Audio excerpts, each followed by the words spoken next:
ইরানের সর্বোচ্চ নেতা আয়াতুল্লাহ আল খামিনেইর হত্যাকাণ্ডের প্রতিবাদে পাকিস্তানে বিক্ষোভ ছড়িয়ে পড়েছে।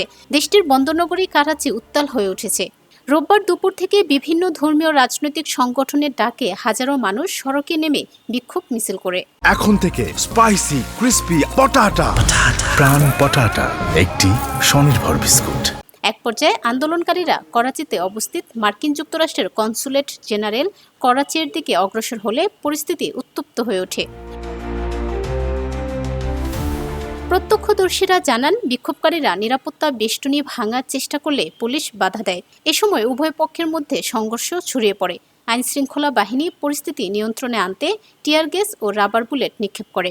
কয়েকটি যানবাহন ভাঙচুর এবং আগুন দেওয়ার ঘটনাও ঘটে। সংঘর্ষে অন্তত কয়েকজন আহত হওয়ার খবর পাওয়া গেছে, তবে হতাহতের সুনির্দিষ্ট সংখ্যা এখনও নিশ্চিত নয়। বিক্ষোভকারীরা যুক্তরাষ্ট্রের বিরুদ্ধে সরাসরি হত্যাকাণ্ডে জড়িত থাকার অভিযোগ তোলেন এবং ওয়াশিংটনের নীতির তীব্র সমালোচনা করেন। তারা মধ্যপ্রাচ্যের সামরিক তৎপরতা বন্ধ এবং মুসলিম দেশগুলোর ওপর আগ্রাসন বন্ধের দাবি জানান। একই ঘটনার প্রতিবাদে বাগদাদে অবস্থিত মার্কিন যুক্তরাষ্ট্রের দূতাবাসের বাইরেও বিক্ষোভের খবর পাওয়া গেছে। ভারত, রাশিয়া ও তুরস্ক সহ বিশ্বের বিভিন্ন দেশে মার্কিন আধিপত্যবাদের বিরুদ্ধে প্রতিবাদ জানানো হয়। এছাড়াও যুক্তরাষ্ট্রের বিভিন্ন শহরে যুদ্ধবিরোধী সমাবেশ অনুষ্ঠিত হয়েছে।